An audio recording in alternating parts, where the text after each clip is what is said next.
Bonjour et bienvenue dans le journal de l'emploi. Aujourd'hui, vous saurez tout sur le métier de sellier garnisseur avec un compagnon. Anthony Loger, bonjour. Bonjour. Vous êtes compagnon et surtout prévôt de la maison des compagnons du Devoir, des Yvelines et du Val d'Oise. Les compagnons qui forment à de nombreux métiers, dans de nombreuses filières. Et vous avez également des pôles d'excellence, c'est ça? Et c'est quoi ces pôles d'excellence des compagnons? Exactement, on a un pôle d'excellence, surtout en plus un météo souple, qui est situé à Pantin, dans l'Est parisien. Pourquoi on appelle ça un pôle d'excellence? C'est qu'on fonctionne avec des très très grandes enseignes connues sur le secteur du luxe.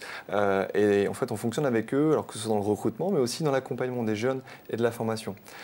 Les jeunes vont travailler sur des projets pas que forcément école, parce qu'après des projets beaucoup plus techniques qui peuvent aussi se présenter dans le modèle de l'entreprise pour qu'ils puissent se rendre compte réel des contraintes du marché. Voilà, avec des produits fabriqués, conception fabriquée en France, etc.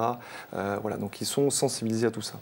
Donc ça, c'est des jeunes compagnons qui vont travailler avec des grandes marques du luxe. Quand on porte certains sacs, c'est peut-être fabriqué par des compagnons. Oui, ça a été soit fabriqué par des compagnons ou aidé dans le domaine de cette fabrication-là. Et tout ça, c'est avec ce pôle d'excellence. Alors en Ile-de-France, il y a les matériaux souples et ailleurs en France, il y a d'autres pôles d'excellence. Il y en a d'autres un peu partout, au secteur du bâtiment. Voilà, on redynamise un peu tout ça justement en ce moment. Et dans le secteur des matériaux souples, il y a un métier, c'est le métier de sellier garnisseur.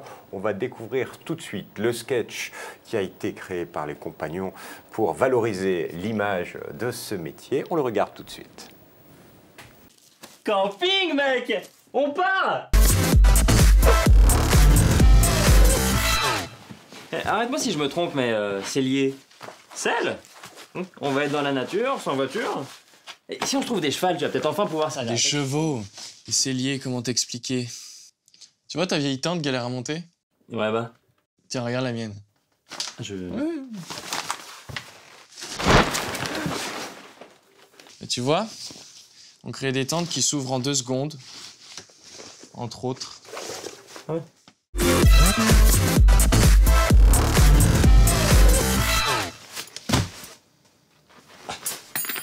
Non. Bah ça marche pas. Sans blague. Non.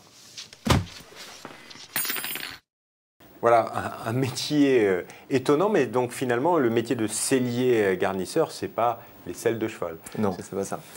Sellier garnisseur, c'est tout simplement plusieurs domaines, bien sûr, d'activité. C'est l'automobile, tout ce qui est fabrication, réparation d'intérieur de véhicules. Le domaine de l'aéronautique, ça fait partie aussi du métier de sellier. On a aussi ce domaine-là plus de l'événementiel, de la création.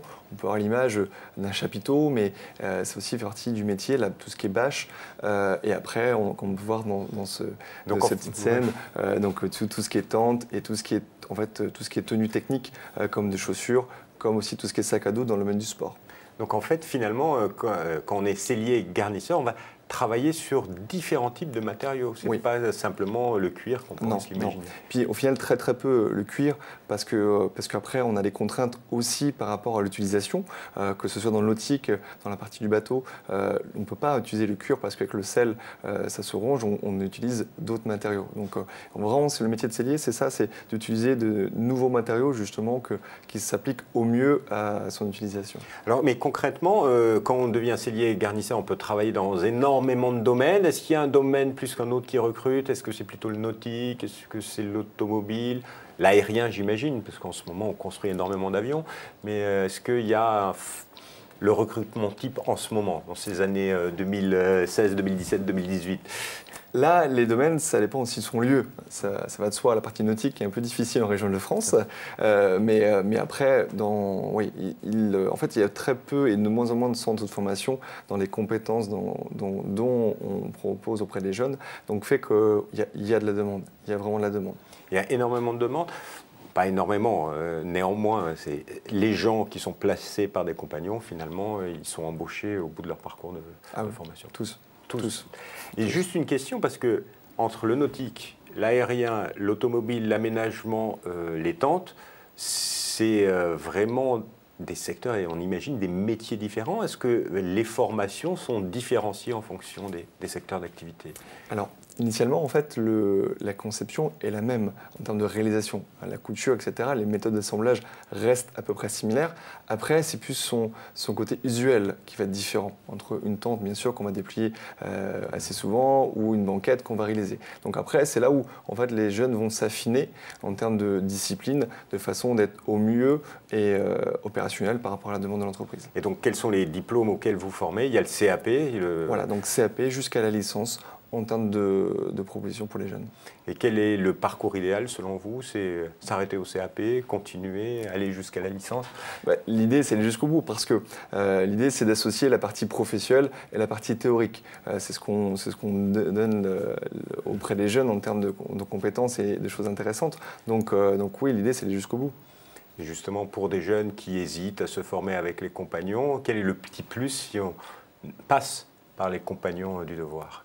En fait, le petit plus, c'est que déjà, on a une formation qui est automatiquement avec une entreprise, donc avec beaucoup de temps en entreprise, une rémunération qui est plutôt attractive, et puis après aussi, le découverte des villes et des régions. Donc, c'est-à-dire qu'on voyage tout en se formant, en étant rémunéré et en ayant une structure qui nous accueille en termes d'hébergement et restauration. Mais ce n'est pas qu'un petit plus, c'est un gros plus. C'est un gros plus.